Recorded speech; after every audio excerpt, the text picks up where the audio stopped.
Oh, yeah, baby. Yes, sir. The Nuggets are still streaking. Everybody keep your clothes off. Welcome back, everybody, to another episode of the Wash Nuggets podcast, part of the Wash Kings Network. I'm your host, Matty Ice, and I'm here in our very first in-person podcast with Party Pat. Pat, how are you doing tonight, man? We had one crazy night. One crazy night indeed, and I'm so excited to break it down with you. And I can't believe we're in person right now. Usually we're talking face to face on virtually, but a treat for you guys, a treat for us. Definitely a treat for us. Yeah, we got a great show for you guys. Not only is this our first in-person pod, but your co-hosts had boots on the ground for this game against the Oklahoma City Thunder. Not only did we have boots on ground at Ball Arena, we had boots on the court. We had boots on the court tonight for a chance for life-changing money. We had a chance to change lives and tune in to find out if we cash that life-changing money. But the Nuggets extend to a historic win streak of 11, their longest win streak since the 2013 season. I am so excited to break this one down for you guys. Matty Ice, if you got nothing else before we get into it, why don't you hit us with a fast breakdown? Let's do that. Go follow us on all of our socials at the Wash Nugs Podcast on Instagram, on TikTok, and on YouTube. We're also on Spotify and Apple. For those of you who are Spotify and Apple listeners, this is fantastic. I can't believe we are in the studio, but we're gonna go into a fast breakdown. First note of the game was actually the starting lineup that the Nuggets decided to throw out today was Bruce Brown, Tim Hardaway Jr., Julian Strawther, Jonas Valančiūnas, and Tyus Jones to start this game. Prior to that, was it yesterday? OKC came out the news that they're sitting everybody. Yeah, they sat everybody. Yeah, they're pretty much selling this game. They already have the 1 seed locked. They want the Nuggets to win this game in terms of playoff implications. We can get to that a little bit later. We will definitely get into that a little bit later. My first note of the game as it started was Tim Hardaway Jr. missed two. He missed a fadeaway jumper and a three and then a fadeaway jumper. So a rough start for Tim Hardaway Jr. and then Julian Strawther hit a three right after that. I thought the Nuggets were doing great with the rotations. Big Val hit a three early, which was kind of wild. Yeah. The Nuggets go up 16-14 with 6 minutes to go and 30 seconds left. 6 minutes and 30 seconds left to go in the first quarter. The Nuggets take their first timeout. THJ was cold to start, man. Tim Hardaway Jr. just couldn't get it going early. Yeah, definitely, definitely hurt our bets tonight for sure. Don't know what we were doing there. It was very interesting early on. Lou Dort, every time Lou Dort got the ball for Oklahoma City, everybody was booing him in Ball Arena. It was fantastic. I thought at first they were saying like Lou, and like it was all the OKC fans were saying that, but no, it was Nuggets fans booing him, which was absolutely fantastic. Tyus Jones hits a three, forces Oklahoma City to take a timeout with 3.5 minutes to go. It was 24-16 Nuggets. Zeke and David Roddy come in after the timeout, and boy, David Roddy had himself an incredible night tonight. We'll get to him in a little bit. Curtis Jones comes in. David Roddy hits a three to start off his incredible streak tonight. Pickett hit another three shortly after that. Nuggets go up 34-27 at the end of the first quarter. We thought it was a good offensive flow. Pat, you said the defense. The defense still kind of sucked, especially on the perimeter. I feel like teams always shoot good against us, and even the G League team for OKC found a way to light it up early in the game. As the Nuggets were trying to pull away, they couldn't get that big of a lead at the end of the first because OKC kept hitting those shots. They were definitely lighting it up. Jalen Pickett was him in that first quarter. It was fantastic. I thought the Nuggets were off to a great offensive start. It was good to see some ball movement there in the first quarter, and they actually were doing pretty good at the half-court offense. Big Val finished the quarter with 9 points and 5 boards. he would go on to play a pretty critical role in this game. Quarter number 2, starting off, Curtis Jones had a nifty move. It was kind of a crossover hezzy into a pull-up jumper from the elbow. It seemed like the Nuggets ball handlers off the bench were just straight up playing one-on-one basketball. They were saying, we're just going to play rec league, like outdoor basketball, and we're just going to get to our spots and start making shots, and they did. Julian Strawther got hot shortly after. Good transition run with Curtis Jones to get to the free throw line. I just thought it was incredibly crazy to be listing off all of these names, and we were talking about it as we were at Ball Arena. We were like, we're going to do a show later, and how insane is it that we're going to be saying Julian Strawther and Curtis Jones in a fast break offense? Just absolutely insane. Tim Hardaway, it was a fever dream. Tim Hardaway Jr. and Tyus Jones come back into the game with 7 minutes and 57 seconds to go. Lou Dort's gonna Lou Dort, man, going for rebounds. I will say he was going for the ball, but it was a little bit of a I wouldn't say it's malicious, but it was definitely a hard foul. Definitely a hard foul. Say it's malicious. Knowing Lou Dort. He was going for a rebound, hits David Roddy in the face. David Roddy goes down bleeding. He had to come out of the game. It forces the officials to take an official timeout for a tech. It was ruled a natural play after that. So a lot of boos from Ball Arena. Right after that, KJ Simpson comes in, and Julian Strawther just started going off, man. It was kind of a Julian Strawther game there at the end of the second quarter. And then at the end of the second quarter, Pat here, we're sitting up in the nosebleeds, and Pat gets picked by one of the stadium what are they called? One of the just events or marketing official event staff gets picked to do the free throw 3-point layup free throw 3-point shot challenge. Tune in to find out what happens. Denver finishes the half up 59-51. Denver started off a very sloppy third quarter, just letting up a lot of turnovers, and that was kind of the game. The only thing is we didn't really pay attention to the third quarter all that much, because the thing with you was that you would go in and do this challenge with, it was the first break or the first timeout of the third quarter. So like that last part of the second into the third, even a majority of the third. The majority of the third, we didn't pay attention to the game at all. We're gonna roll the clip here. This was Pat at Ball Arena on the court. Take a look.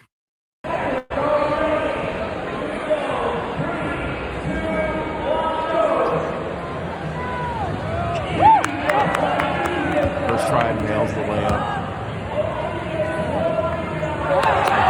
Nails the free throw. So I have 30 seconds for this to make.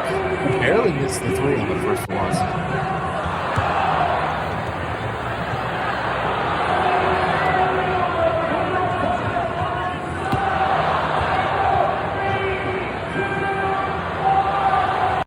The unfortunate air ball sent the ball in the stands. A lot of people were ripping on my boy Cam.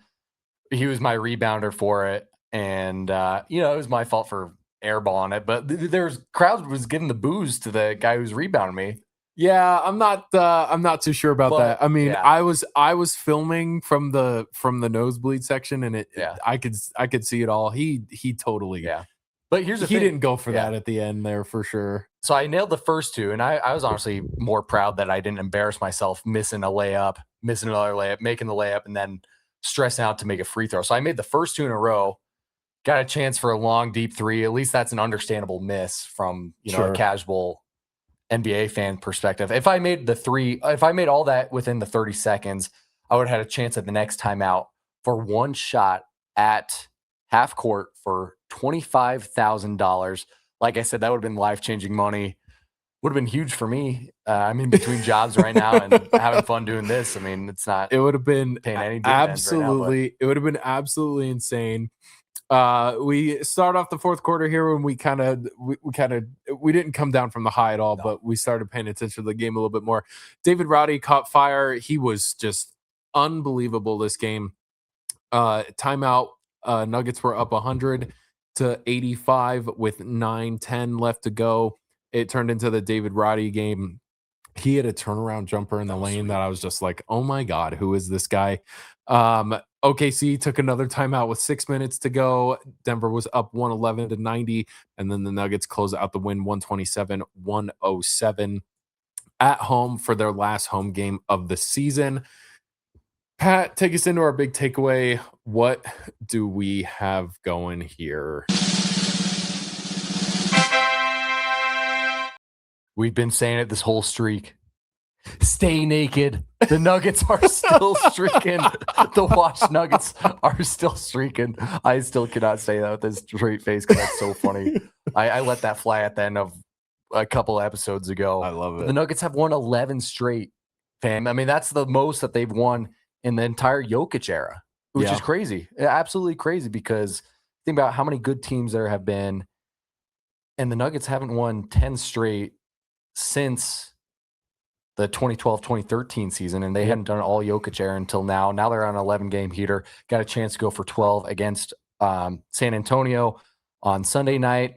My other more of a big takeaway from this game is that Adelman really proved that he trusts the bench to, get it done. He trusts the second unit and deep bench guys to sneak and win for the 3 seed. I know this game had a lot of implications for that 3 seed. This game had a ton of implications. And it just showed that Adelman trusts guys like Strawther, THJ, Brucey B, Pickett, Big Val, Pickett, to get the job done. And regardless of the cat and mouse game for the standings, the guys who played tonight, they had a chip on their shoulder to make a statement that this team's not bad behind Jokic and Murray and all of the glorious things that we talk about the Nuggets in this season. We're still deep, and this is awesome to see. Matty Ice, any notes on my big takeaways, or if you want to go into yours, go for it. No, man, we're pretty similar. Yeah, I think we have some similar takeaways here. My takeaway from this game, I didn't want to look too much into it just because Oklahoma City's starting 10 of their top guys, and unfortunately that doesn't give you a ton to look at in terms of having a big takeaway or having any implications going into the postseason at all for where the Nuggets are right now. I thought it was just a fun win. It was a fun time, I think even if you hadn't have done that and hadn't have gotten out onto the court, I think it would have been one of the more fun nights I had at Ball Arena. It was really cool to see all of these guys come out and put on a show. David Roddy putting on a show, Julian Strawther taking the ball, and just really doing something with it. And I stressed to Pat throughout this game, I said, hey man, when the Nuggets bench gets onto the court without the starters, when David Adelman says no starters tonight, it's all on you, you're on your own, these guys show up to play. And it was very evident in the stretch where Jokic wasn't in and most of the starters weren't there. Everybody was injured, and Pickett had a legacy game against the 76ers earlier this year. That team went 16-10 and proved that they could actually do something against some pretty strong teams. They beat Philadelphia. They beat Boston, Celtics, and I just think that's a incredible situation that the Nuggets have with their bench. Again, David Adelman did trust these guys. I will say, other than the fact that Oklahoma City is sitting everybody, Oklahoma City still has a pretty deep bench. They still have some good guys that can play, and he trusted them to go out and get a win when the Nuggets seeding mattered almost the most with this game. The Nuggets have to win out and kind of pray that the Lakers lose their next game, the last game of their season, to be able to hold a 3 seed and be on the opposite side of the Oklahoma City bracket in the Western Conference. So just a really gutsy play by Adelman, and it definitely paid off. Those guys were ready to go, ready to play. It kind of felt like the atmosphere tonight. As soon as we walked into the arena, I was kind of like, oh yeah, these guys are kind of ready to go. even though all of them were like bricking shots from 3 in warm up, which was really interesting. But we'll get into some notable stats here. The Nuggets had just an insane game, I will say, just a crazy, insane game from the field. Nuggets shot 51% from the field, 49% from 3, had 39 offensive rebounds, and had 50 bench points. Julian Strawther went 22, 4, and 3. Jonas Valančiūnas had 23, 17, and 4. He was a plus 16 when he was on the court, which is not what he usually does. Yeah. David Roddy had 21, 2, and 0. Just very interesting stat line there from David Roddy, but he lit it up. Tim Hardaway Jr. had 13, 1, and 3. Bruce Brown had 10, 8, and 6. And Jalen Pickett finished 13, 4, and 4. He was a plus 17. And our player of the game is Jonas Valančiūnas, 23 points, 17 rebounds, 4 assists, plus 17 when he was on the court. Pat, what did you see from Big Val tonight? Man, Big Val, I mean, he pulled out his biggest Jokic card on a game. He really did. He's like, I want to be the star center tonight. Obviously, Jokic was sitting, didn't get a chance to start, got a chance to rest, which is great. He's still eligible for, the end season awards. Fingers crossed. I doubt if he plays. Yeah. He'll play Sunday. I think he'll play Sunday. I sure hope he'll play Sunday. Big Val, I mean, this is a stat line. Wouldn't bat an eye if this was a Jokic stat line. Like you said, 23 points, 17 boards from Big Val. Absolutely massive. 4 assists. I mean, to get 4 assists from Big Val in a game like this. And how many minutes? 32, 33? Yeah, I think he had 30. Just over 32 minutes. 32 minutes. And it overall plus 17. That's a Jokic stat line right there. And so happy to see that. I mean, what did you see from Big Val tonight? He was just dominant across. Yeah, he was dominant. And I think he knew that he was the only one that was going to be on the court to do all that, right? He stepped into the Jokic shoes, so to speak, and it wasn't going to be overshadowed by Jokic coming in.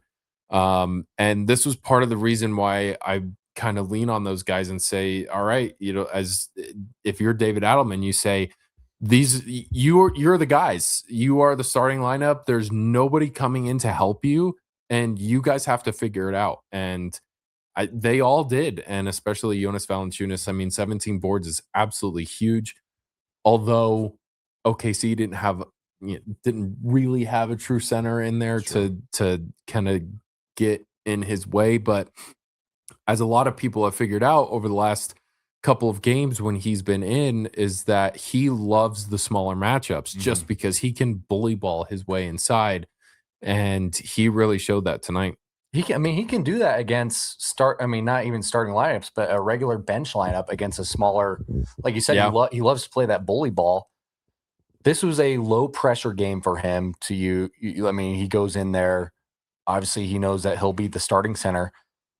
But what I want to see from him going forward against smaller benches, is don't think that you have to keep your head above water to survive the Jokic minutes. Just play your game, play your bully ball.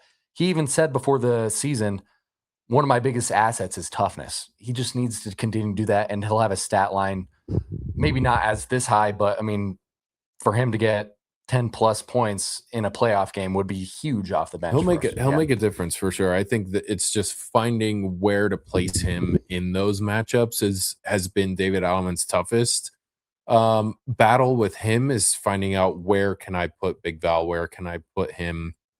And I think I sure hope they're kind of taking notes on this, because I think it's a fantastic ideology to say, all right, we're going to put him in smaller lineups, less minutes, but just for him to make a huge difference down below. And he also has to stay out of foul trouble as well. So there's some things that Jonas Valančiūnas definitely needs to take away and understand, and this is your role. But for the Nuggets to be able to utilize him in those situations is going to be huge, especially if teams are going to be rolling those smaller lineups, especially on Jokic. I think that's going to be huge. But the Nuggets are going to be facing some pretty big lineups here in the postseason. So we will see how much they use Big Val. Speaking of the postseason, the playoff picture is coming up. It is slowly fading into view with the last couple of games here. It is almost set.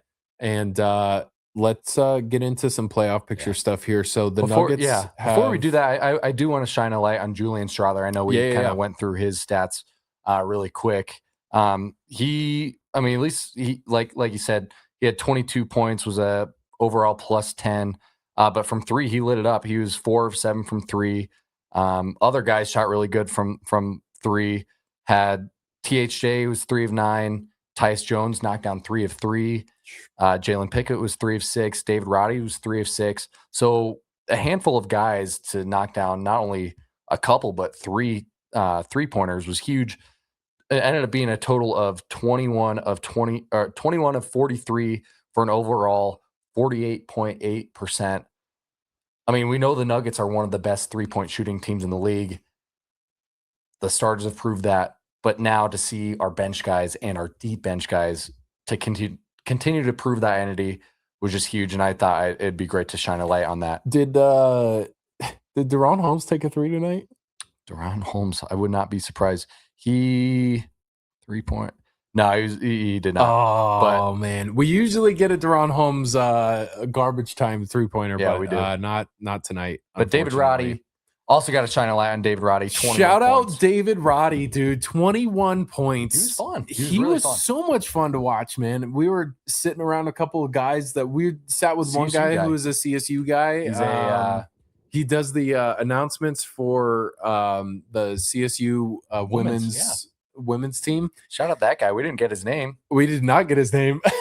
But he's awesome. He loved David Roddy, and we were talking some David Roddy stuff as David Roddy was hitting like multiple shots and getting into the paint and doing some David Roddy stuff. So really cool to see. The Nuggets definitely they struggled a little bit on defense tonight, but other than that, we're not going to look too far into it.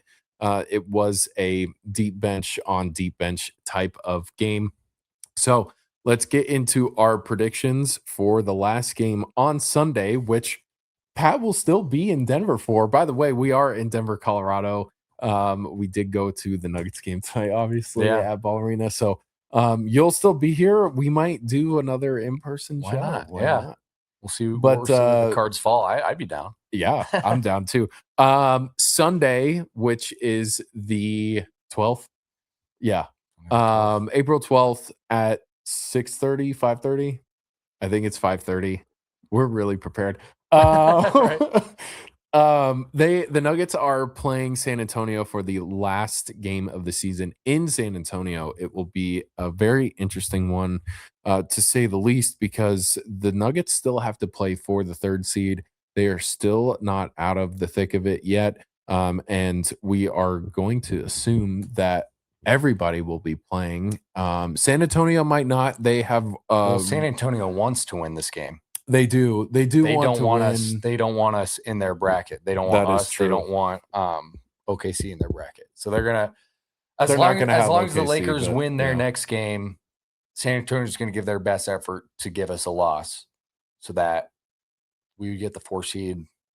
Still not exactly sure. Yeah, the breakdown of all that. But it is going to be another Jokic on Wemby situation. MVP should be MVP on. Might be somewhat close to MVP. Situation. Yeah.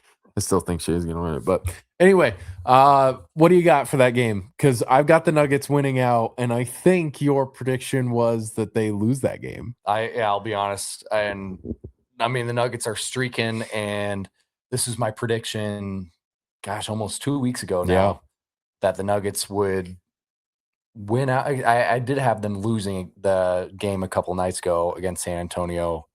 Oh, that's the one. I only had him winning if P-Watt was playing. I had him losing if P-Watt wasn't playing. So technically, I was wrong on that prediction. I did have him winning every other game except for this very last one. I thought it could be a good – if they do lose this one, it could be a good kick in the butt. Nuggets are really hot right now. and you know it from playing college baseball, when teams get on a roll, there's a little bit of complacency that can happen. Oh, absolutely. When you're winning games, you're like, oh, good things keep falling our way. We can relax a little bit. But good teams, even bad teams, we saw even against Utah at one point this season. If you sit back and relax, somebody's going to punch you in the ass, and for lack of a better term. Yeah. So if the Nuggets drop this last game, wouldn't be a bad thing in my opinion. I do have them losing that game. I would love to see a win. Either way, it's going to be a great matchup as long as Jokic plays. That Jokic-Wemby matchup is generational, man. It's really fun to see. I have something for you just to ponder. Okay. Because the Nuggets starters coming off of rest are historically very good.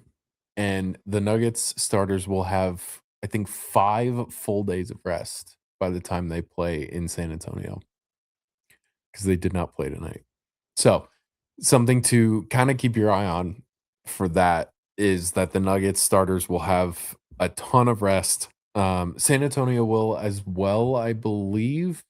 I don't think they had anything crazy to play for last night or tonight, but I think the Nuggets come away with a win. I'm just going to say I think they come away with a win just because of the fact that the starters are rested, and at this point in the season, it's going to be huge and very imperative for them to have a ton of rest, in which the Nuggets will get another week off after the San Antonio game for all of the playing games that happen for the playoffs, and then they get to play the Minnesota Timberwolves. Fingers crossed that they stay in the 3 seed. Yeah. So if you guys have anything else? No, we'll give a little fast breakdown of our night tonight. We met up here at your place in Inglewood. Are we Inglewood? Technically, we're Inglewood. Yeah, just south of Denver. Took the light rail up. You got a jersey when we got into the game. Did. I got the Mile High City edition Aaron Gordon jersey because I felt like it. Went up to our nosebleed seats. We were talking about how crazy the lineup this will be, how crazy the game it'll be. Started taking some notes, and then that guy came and recruited me to participate in this crazy competition. I kind of blacked out for a little bit. Matt was great and continued to take notes. He grinded on these notes tonight.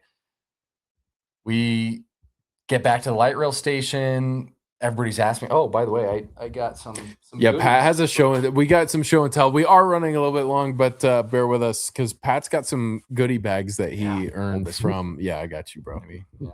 So this was for making the layup, I guess. Like a child's basketball. So if somebody donates money to us, you got a chance to win a basketball. Any amount. Let us know. You could win it for a couple cents, to be honest. We will ship it to you, minimum of $5 to buy this. Okay. And then, we got shipping costs handled. Got a Denver Nuggets fanny pack. I think I want to hold on to this one. That could be my past pigs bag. Got a sweet pair of Nugget socks. These Nugget socks are low-key they're kind of sweet, man. I'm a little jealous of those, not going to lie. Those are awesome. Kind of fresh. And then the last thing I got was a Nuggets beanie. I'm kind of fired up about this one. Yeah, pretty sweet. I know we're kind of out of the cold of the winter. We're heading into some summer. And then for hitting the free throw. Just for the free throw. I get this big-ass cooler. Come on now.